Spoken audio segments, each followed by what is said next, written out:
그래서 우리가 노후 준비나 노후 생활비 따질 때 이제 제일 먼저 해야 될 건 뭐냐면 구체적으로 노후 생활에 얼마가 필요할지를 내가 내 배우자하고 직접 따져보셔야 돼요. 그래서 앞에 월 정기 지출하고 뒷부분에 비정기 지출을 다 합한 다음에 12분의 1로 나누면 그게 이제 월 평균 지출이고, 그걸 따져봐야지 나만의 은퇴 생활비가 되는 부분이에요. 우리가 이제 보통 이제 노후 생활비를 따질 때는 뭐냐면 적정 노후 생활비하고 최소 노후 생활비 정도를 얘기를 해요. 그래서 와이프하고 한번 계산을 해봤더니 적정 노후 생활비가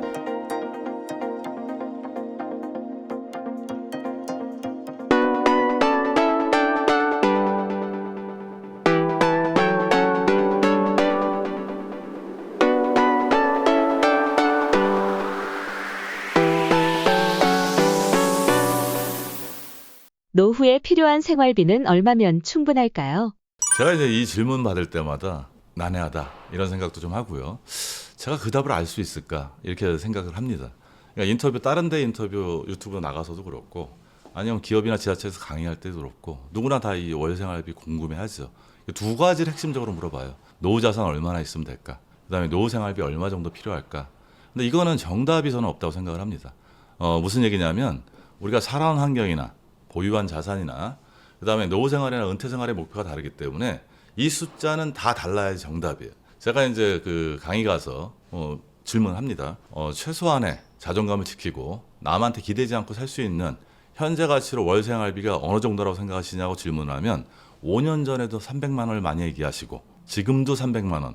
앞으로 5년 후에도 그 얘기를 많이 하실 거는 같은데 최근에는 뭐냐면 물가가 많이 올라갔고 400이나 500 이렇게 말씀하시는 분들도 있어요. 이렇게 있고 또 보면 이제 강의 가는 데가 주로 이제 대기업이다 보니까 기대치가 좀 높아서 하는 부분들이 좀 있거든요.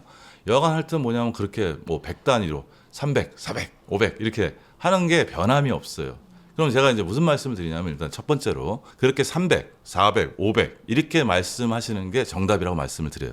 그 얘기는 무슨 얘기냐? 다 달라야 된다는 얘기죠. 그래서 우리가 노후 준비나 노후 생활비 따질 때 이제 제일 먼저 해야 될 건 뭐냐면 구체적으로 노후 생활에 얼마가 필요할지를 내가 내 배우자하고 직접 따져보셔야 돼요. 이 화면에 보시면요, 이게 매월 나가는 정기적으로 생활비입니다. 그러면 이제 주거비라는 부분이 있는데, 주거비라 보면 우리가 이제 아파트 관리비 같은 경우 주로 이제 가정할 수 있죠. 이게 뭐냐면 우리가 퇴직 전이나 퇴직 후에나 관리비에는 변동이 없습니다. 그리고 그 다음에 이제 식비거든요.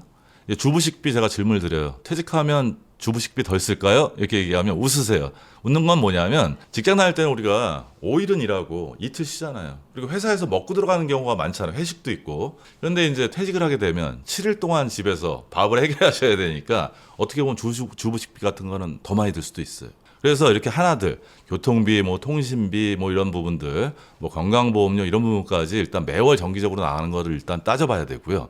그 다음 장에 보면 이제 저희가 비정기 지출이라는 부분이 있습니다. 그러니까 이제 앞에 제가 말씀드린 부분은 매월 고정적으로 아니면 변동적으로 지출하는 것도 있죠. 왜냐하면 외식비 같은 경우는 뭐냐면 어떤 달은 한 번 할 수도 있고 또 한 번에 뭐 한 20만 원 쓸 수도 있고 어떤 날은 두 번 해서 뭐 한 15만 원에 쓸 수도 있고 그건 어떻게 쓰냐 따라 달라지니까 그런 부분에서 있는데, 뒷부분에 이제 비정기 지출은 뭐냐면 매월 발생하는 건 아니고 연간 발생하는 비용입니다. 제가 아파트를 갖고 있으면 세금을 내는 거를 매월 내지는 않을 거 아닙니까? 그 퇴직 후에 뭐 지금은 옷을 가끔 사더라도 퇴직 후에는 뭐 옷을 매달 살 것도 아니고, 그다음에 이제 명절 비용이라 이렇게 본다면 명절이 뭐 매달 있는 것도 아니고 뭐 이런 부분들이니까 이렇게 간헐적으로 비정기적으로 발생하는 비용들이 있는데 우리가 이걸 비정기 지출이라고 얘기를 합니다.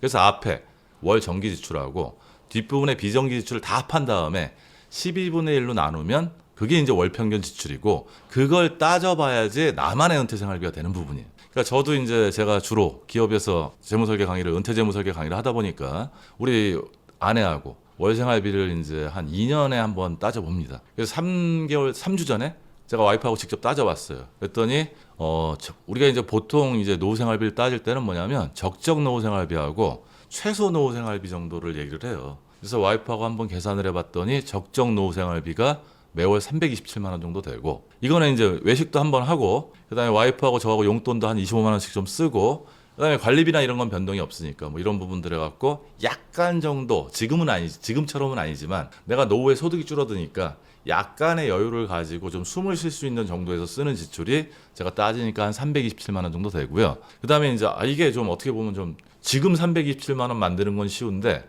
우리가 이제 퇴직해갖고 주직장을 잃어버려서 327만 원을 연금으로만 만들기는 만만치 않으니까 그러면 외식도 좀 덜하고 용돈도 좀 줄이고 우리가 많이 움직이지 않고 최소한 하면서 쓸 수 있는 최소 생활비 어느 정도일까 하고 따져봤더니 한 266만 원 정도 되더라고요. 이거는 그러니까 무슨 얘기냐면 저의 정답이란 얘기죠. 따라서 뭐냐면 지금 보시는 시청자 선생님들께서도 중요한 건 뭐냐면 뭐 언론이나 이런 데서 나오는 그냥 노후 생활비는 참고치일 뿐이지 내가 정확한 숫자는 아니에요. 그러니까 다시 말씀드리면 뭐냐면 내가 그때까지 살아는 환경도 다르고 보유한 자산도 다르고 노후 생활이나 은퇴 생활의 목표도 달라요. 나는 외식을 한 번 하는 게 목표일 수 있고 어떤 분은 뭐냐면 그래도 주에 한 번씩은 해야지 이럴 수 있고 취미 생활로 본다 그러면 저는 돈 안 드는 독서나 음악 감상을 할 수도 있지만 또 이제 골프 좋아하시고 활동적이신 분들은 그런데 하는데 다 돈이 들지 않습니까? 따라서 그 금액은 300만 원 이런 게 정답이 아니고 자기가 배우자하고 따져보고 산출하는 게 정답이고요. 그냥 우리가 그런 것도 하기 싫다. 그냥 참고치는 있어요. 참고치는 뭐가 있냐면 국민연금관리공단이나 각종 연구소에서 몇 년에 한 번씩 발표를 해요. 그래서 이제 국민연금관리공단의 그 노후보장 패널이라는 데서 2021년에 자료 발표한 게 있습니다. 이때 이제 뭐냐면 부부의 적정 노후 생활비가 전국 평균하면 한 217만 원 정도 되고 서울로 하면 한 330만 원 정도 돼요. 최소 생활비는 그 1인 적정 노후 생활비는 117만 3천 원이고 그 다음에 이제 서울은 205만 원 정도니까 부부라고 기준할 때 아까 이렇게 보면 평균이 277이고 서울이 330이니까 2021년 자료지만 제가 지금 2024년 아닙니까? 그럼 우리 부부가 여기 나온 적정 노후 생활비보다는 약간 검소하게 예산을 세웠다는 게 되죠. 그런데 중요한 건 뭐냐면 2021년에 저희 나라가 코로나를 겪었습니다. 코로나를 겪으면서 뭐냐면 물가가 상당히 많이 올라갔어요. 혹시 짜장면 좋아하시나요? 코로나 이전에 짜장면 한 그릇 드실 때 얼마 정도 내셨나요? 한 5, 6천 원 정도 했겠죠. 예. 근데 이제 가격이 좀 올라서, 아니, 물론 지역마다 이제 편차가 있으니까 그건 다르지만, 하여튼 물가가 좀 올라서 지금은 짜장면 한 그릇 먹는데 한 8천 원 정도 내야 되지 않습니까? 저 같은 경우는 이제 간짜장을 좋아해요. 그럼 한 10,000원 정도 내야 되고, 뭐 공깃밥도 한 그릇에 1,000원 이렇게 받는데, 지금 한 2,000원 받는 데도 가끔 있단 말이에요. 이렇게 전반적으로 물가가 올라갔어요. 따라서 이제 2021년인데, 이 자료가 국민연금관리공단이 2년마다 한 번씩 이 자료를 산출하거든요. 그래서 2023년 자료가 아직 발표가 안 됐지만 이거 발표할 때는 월 생활비가 20에서 30만 원 올라갔을 거라는 거. 그리고 제가 이제 3주 전에 제 아내하고 이제 따져봤을 때 327만 원 아니었습니까? 적정 노후 생활비가. 제가 2년 전에 와이프하고 따질 때는 한 290만 원 정도 했어요. 따라서 뭐냐면 저희가 물가에 따라서도 필요한 노후 생활비가 상당히 변동되고 더 많이 갈 수 있다. 이 부분도 감안해야지 저희가 노후 준비를 할 때 큰 어려움 없이 저희가 준비할 수 있습니다. 일본 노인이 노후 파산하는 세 가지 이유는 무엇인가요?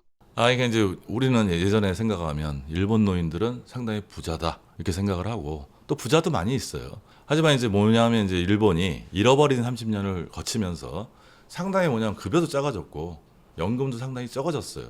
그래서 저희 이제 일본이 우리나라 국민연금 같은 게 뭐가 있냐면 1인당 6만 5천 eng 정도 받는 게 국민 한 명당 다 있습니다. 그 다음에 이제 직장을 다니시면 후생연금이라고 그래갖고 그게 한 140만 eng 정도? 그래서 더하면 뭐 한 200만 eng, 210만 eng 가까이 되죠. 그럼 지금 환율이 많이 낮아졌습니까? 걔들이 이제 엔화가 이제 가치가 떨어졌으니까. 그럼 우리 돈으로 하면 180에서 190 정도 되는데 이게 이제 국민연금 같은 경우는 이제 의무고 부부가 같이 살아있으면 둘이 각각 6만 5천원씩 받아요. 그러면 이제 130만 원 정도 되니까 어떻게 보면 최소한의 생활을 하는 데는 가능할 수 있어요. 그런데 이제 노후 파산할 때 어떤 문제가 생기냐면 이게 이제 좀 지금 말씀드린 부분은 부유한 노인을 얘기하는 게 아니고 일반 여기서 약간 좀 떨어지는 노인들 얘기하는 거 아닙니까? 이게 되면 이제 부부가 같이 살아있을 때는 어떻게 하는지 최소 생활이 가능한데 배우자 한 명이 사망을 하면 그 다음에 노후 파산을 갈 확률이 굉장히 높아요. 왜냐하면 6만 5천 원 갖고 이렇게 살아야 되는데 이 부분이 이제 다른 부분하고 연결이 됩니다. 우리 같은 경우는 자가도 많고 그다음에 전세 제도가 우리는 잘 돼 있지 않습니까? 근데 일본은 월세 제도가 이제 많이 돼 있고 지역별로 편차가 많이 심하지만 우리는 떠나지만 한 50만 원 정도? 이 정도 월세 내는데도 꽤 있단 말이에요. 그럼 6만 5천 원 받아갖고 월세를 50만 원 정도 낸다 그러면 생활이 안 되는 거죠. 뭐 이런 부분들에서 이제 월세가 일본 노인들의 노후 파산에 끼치는 영향이 상당히 크고요. 마지막으로 이게 참 가슴 아픈 얘기인데 아프지 않으면 괜찮아요. 그러니까 우리가 노후라는 것들도 건강하게 오래 살면 괜찮은데 기본적으로 뭐냐면 평균 돌봄 기간이 남자는 사망하기 전에 한 9년, 여자는 한 12년 정도 되거든요. 그래서 이제 병이 없으면 상관이 없고, 그다음에 기본적인 질병이면 괜찮아요. 저도 이제 최근에 이제 뭐냐면 여태까지 안 먹고 버티다가 혈압이 약간 좀 높은 건 알았어요. 알았는데 이제 갑자기 요로결석이 있어갖고 검사를 받다 보니까 제가 요번에 검사를 받았는데 혈압을 딱 재니까 180이 넘게 나오더라고요. 제가 깜짝 놀라갖고 그 바로 약을 먹기 시작했고요. 그러면서 이제 피 검사를 전반적으로 했더니 그것만 있는 게 아니고 이제 나이 들면 성인병 있지 않습니까? 콜레스테롤 이렇게 높아갖고 지금 고혈압 약하고 콜레스테롤 약을 먹어요. 근데 이게 한 달치 먹어도 우리나라 뭐 건강보험도 잘 돼 있고 하니까 그렇게 비싸진 않단 말이에요. 그래서 한 2만 원 정도? 근데 이제 앞으로 뭐냐면 하나씩 추가되겠죠. 마찬가지로 일본 같은 경우는 뭐냐면 아프지 않으면 상관이 없는데 병이 아프신 분들이 많아요. 고령화가 되면 건강하게 오래 살면 되는데 움직이지 못하는 경우도 굉장히 많단 말이에요. 그래서 아까 6만 5천 원 국민연금 받고 예금 조금 있는 경우 많이 있거든요. 장롱예금이라고 걔들 얘기를 이제 일본은 얘기를 하는데 요걸 헐었으면 자꾸 불안하니까 이분들이 뭐냐면 병원도 안 가고 막 이런 경우가 있어요. 따로 이제 질병. 그러니까 세 가지로 보면 이제 아까 얘기했을 때 배우자의 사망, 그 다음에 이제 월세 부담, 그 다음에 이제 뭐냐면 질병 이 부분이고요. 그래서 얘들은 이제 전형적으로 일본인들이 남한테 민폐 끼치는 걸 이 겉으로는 싫어하지 않습니까? 그럼 우리로 따지면 이제 기초수급자 같은 거 있잖아요. 이런 거 하는 걸 되게 싫어해요. 그러니까 예금을 뭐냐면 끝까지 이렇게 버티다가 마지막에 이르러서 어쩔 수 없이 기초수급자 정도의 이제 역할을 하는데 여하간 이 숫자가 2016년에 일본의 그 NHK에서 노후파산이라는 그 스페셜을 하고 이게 우리나라 책으로 나왔어요. 저도 그때 이제 처음 읽으면서 제가 노후나 은퇴 준비 이런 어떤 은퇴에 관련된 강의를 많이 하니까 관련 서적을 많이 읽거든요. 그때 전 보고 저도 충격을 받았어요. 왜 그러냐면 아니 내가 알던 일본 맞아? 나는 일본이 굉장히 잘 살았다는 줄 알았는데 실상을 보니까 그 하부에 있는 조직은 뭐냐면 어떻게 보면 우리보다 복지가 좀 덜 돼 있는 것 같기도 하고 아니면 이제 국민성 자체에서 폐를 끼치기 싫어하는 어떤 그런 민족성이나 이런 부분도 있어서 야 실제로 정말 아파서 병원도 가지 못할 정도의 사람들이 그 당시 얼마였더라 한 330에서 한 650만 명 정도 예상된다고 하니 결코 적지 않은 숫자 아닙니까? 그래서 하여튼 그런 부분에서 일단 제가 그때 당시에 놀랐던 기억이 있습니다. 한국의 상황은 어떠한가요? 이미 뭐 많이 걱정들 하시죠. 그리고 이제 많이 나오는 얘기가 그 미래에셋 투자와 연금센터에서 인생 5대 파산 리스크라고 하는 부분들이 있어요. 그게 뭐냐면 성인 자녀 지원 리스크, 그 다음에 창업, 은퇴 창업, 실패. 세 번째가 뭐냐면 황혼 이혼, 네 번째가 중대 질병, 다섯 번째가 이제 금융 사기 이런 부분이거든요. 뭐 그 중에 이제 가장 큰 거가 뭐냐면 제가 볼 때는 이게 우리가 권투할 때 펀치가 약하더라도 잽을 자꾸 맞다 보면 마지막 라운드 가서 KO 당할 가능성이 높아요. 저는 이제 이 다섯 가지 파산 이유 중에 자녀 지원 리스크가 가장 크다고 생각을 하거든요. 물론 여기서 얘기하는 건 성인 자녀 지원 리스크예요. 하지만 성인 자녀 지원하기 이전에 우리는 어린 때부터 애들이 태어나서부터 지금은 이제 하나 막 이렇게 나니까 뭐 유모차도 굉장히 외국 수입차 이렇게 쓰고 애들에 대한 지출이 상당히 많습니다. 게다가 이제 유치원 정도 가게 되면 뭐 영어 유치원 보내는 집들도 상당히 많고 그다음에 중고등학교 올라가면 이제 사교육비 뭐 굉장히 심하게 들어가지 않습니까?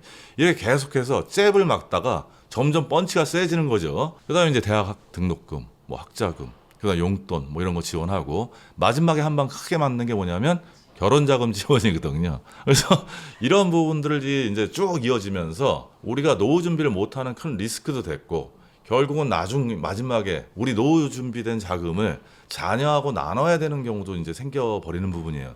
저는 이제 성인 자녀 지원 리스크가 아니고 자녀 지원 리스크가 오래 누적돼서 굉장히 큰 영향을 끼친다고 생각을 하거든요. 작년에 이제 세법 개정안이 하나 나왔는데 저희가 자녀들한테 재산을 증여를 할 때 성년자들은 10년 동안 5천만 원까지는 세금 없이 공제를 이렇게 증여를 할 수가 있습니다. 근데 작년에 세법 개정안에서 뭐냐면 혼인한 자녀는 뭐냐면 추가로 1억을 증여를 해도 뭐냐면 세금을 안 내도 된다. 이렇게 돼서 우리는 참고사항으로만 알고 있는 거예요. 그러니까 우리가 알았던 건 뭐냐면 과거에 어차피 자녀들한테 지원할 때 그냥 음성적으로 이렇게 지원했던 부분이 있어요. 그러면서 지원하면서도 이게 증여에 걸릴까 안 걸릴까 이런 부분들에 대해서 고민하시는 분들 많거든요. 그게 양성화됐다 우리는 이렇게 생각할 수 있는데 우리 자녀 입장에서는 다르게 생각할 수도 있다는 거 제가 이제 강의 때 우스갯소리를 많이 하는데 우리 자녀들은 결혼할 때 우리 아빠가 한 1억 5천 정도는 준비해 줘야 된다는 게 요번 세법 개정안으로 이렇게 갔다 하고 제가 농담을 많이 합니다. 그래서 하는 부분인데 여하간 뭐냐면 저희가 아마 전 세계에서 결혼 자금까지 이렇게 막대하게 지원하는 나라는 거의 아마 드물 거예요. 저희 나라가 유일할 수도 있고요. 아까도 일본 얘기를 많이 했는데 뭐 학교, 대학교까지는 저희가 그 교육비 부분에서는 일본하고 우리나라하고 좀 비슷하게 나갑니다. 지원하는 거는 또 같은 정서상의 이제 동양이고 이런 부분이 있는데 걔들은 결혼 자금 지원은 그렇게 많이 안 해요. 그러니까 뭐냐면 그냥 뭐 신혼여행비 뭐 이 정도 좀 보태주는 정도? 뭐 이 정도지. 우리처럼 막 온 재산을 헐어갖고 자녀한테 지원한다든지 저는 정말 말리고 싶은 건 뭐냐면 대출 받아서 자녀 지원하시는 분들이 있거든요. 그러면 이제 뭐냐면 그 나중 대출 원리금을 갚다가 파산을 버리는 거예요. 그러니까 왜 성인 자녀 지원 리스크가 파산 사오냐? 이렇게 해서 잽으로 맞다가 그래서 노후자금 준비 못하고 나중에 마지막까지 가서 애들한테 큰 지출을 하면서 결국은 본인들의 노후 생활이 무너져 버리는 어떤 이런 결과 때문에 이 5개 사유 중에 가장 일반적인 케이스가 성인 자녀 지원 리스크, 자녀 지원 리스크 아닐까 이렇게 생각을 합니다. 노후 파산을 막기 위해 꼭 알아야 할 것들이 있다면 무엇인가요? 일단 좀 전에 말씀드렸듯이 5개 파산 리스크는 누구나 다 아는 부분들이고 뭐 나머지는 이렇게 다 똑같이 발생하는 건 아니에요. 다 누구나 황혼이혼하는 거 아니고 누구나 은퇴 후에 창업하는 것도 아니고 누구나 금융사기 당하는 건 아닙니다. 근데 파산하는 거는 이런 것 같아요. 뭐냐면 저희가 아까 그 노후 월생활비 따져봤지 않습니까? 이 필요한 부분이 있고 내가 준비된 부분이 있을 텐데 필요한 데서 준비된 걸 빼면 부족분이 나오지 않습니까? 이걸 어떤 방식으로든지 메워야 돼요. 근데 지금은 뭐냐면 세상이 많이 변해갖고 60대 이상 중에 10명 중에 6명이 일하는 시대예요. 그 다음에 70대 이상은 10명 중에 3명 정도가 일을 하는 시대입니다. 따라서 뭐냐면 현역일 때처럼 월급 받고 일을 할 수는 없지만 우리가 생각을 좀 많이 낮춰갖고 최저임금 플러스 알파, 그러니까 현역 시절에 한 반 이하로 되는 만약에 임금을 주는 일자리 같은 경우는 얻을 가능성도 상당히 크거든요. 따라서 이제 이런 부분인데 이렇게 해서 해결하면 상관이 없는데 근데 이것도 좀 전 불행하다고 생각을 해요. 그러니까 제가 제일 바라는 거는 정년퇴직 예정자분들이나 아니면 기업에서 50세가 정도 제가 이제 강의를 많이 하면 제가 뭘 강조하냐면 정년퇴직할 때까지 최대한 노후 준비를 잘 하셔갖고 60대 일하는 게 저는 원하는 사람도 많거든요. 왜냐하면 생계를 위해서 일하시는 분들도 많지만 일의 보람이나 어떤 분들은 뭐냐면 너무 심심해서 일을 하고 싶어 하는 경우도 있어요. 따라서 일하는 건 이제 좋아해서 하는 거는 관계가 없는데 문제는 뭐냐면 준비가 안 돼서 생계를 해결하기 위해서 내가 일을 하는데 그 일자리가 내가 원하지 않는 일자리라면 내가 노후 삶에 있어서 주도권, 주체적인 선택권을 잃어버리게 되기 때문에 정년퇴직하기 전까지 최대한 노후 준비를 잘 하시라고 이렇게 말씀을 드립니다. 그래서 이제 이런 부분들이 되는 거니까 원칙은 아까도 말씀드렸듯이 필요한 데서 준비된 건데 준비된 게 없으면 부족분이 커지다 보면 이제 점점 파산으로 가는 거고요. 그 다음에 한 번씩 펀치를 맞을 때가 있죠. 뭐냐면 사기를 의외로 많이 당하세요.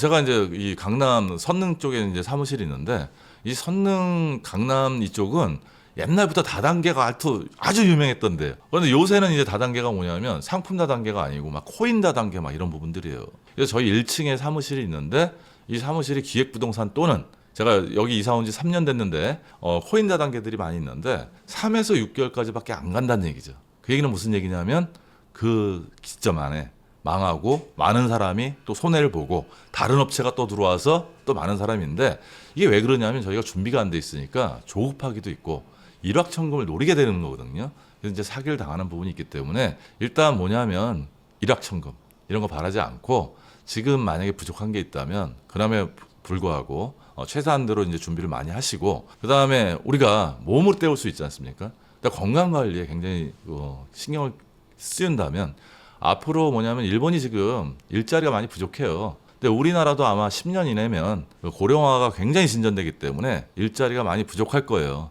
따라서 뭐냐면 내가 건강만 잘 챙기고 있다면 고임금은 아니더라도 적당히 파트타임으로 일하면서 저희가 생활비 부족분은 메우면서 파산까지는 안 갈 수 있으니까 그건 어떻게 보면 준비도 잘 하시고 건강관리도 좀 잘 하셨으면 좋겠습니다. 부자가 되려면 이 세 가지가 다 중요한데 결국에는 공부로 귀결된다고 생각합니다. 비트코인이 대체 어떤 쓸모가 있는지, 비트코인이 진짜 돈은 되는지, 그리고 투자의 기본 원리부터 시작해서 알트코인은 어떤 방법으로 고르고 어떤 방법으로 투자를 해야 되는지 이런 부분도 당연히 알려드리고요. 차트 공부도 저는 코인 공부에 있어서 핵심 중에 하나라고 생각해요. 기본적으로 꼭 해야 되는 거라고 생각하고요. 언제 들어갈지 아니면 뭐 언제 수익 실현할지 이런 거를 지표를 따져보는 거죠. 그리고 선물 투자가 코인에는 가능하거든요. 안전하게 욕심 부리지 말고 잘 쓰면 자산을 증식시키기에 좋은 수단 중에 하나지만 레버리지를 좀 쓸 수 있으니까. 하지만 과도한 레버리지를 쓰고 잦은 거래를 하면 순식간에 불이 날 수 있다.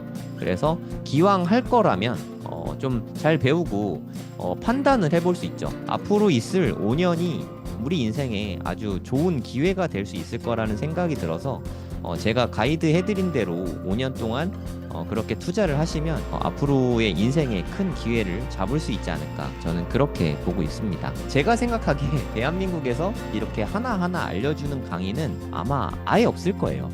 저도 그런 강의를 원했었는데 제가 2021년부터 코인 투자를 처음 시작했는데 저는 이렇게 알려주는 사람도 없고 강의도 없어서 삽질도 되게 많이 하고 손해도 사실 좀 많이 보고 했는데, 제가 겪은 시행착오와 그때 답답함을 제가 누구보다 잘 알기 때문에 누구나 이해할 수 있게 쉽게 다 알려드릴 겁니다. 처음부터 기초부터 차근차근 공부하실 분은 코인생기초 10기에서 함께 공부하시면 좋을 것 같습니다.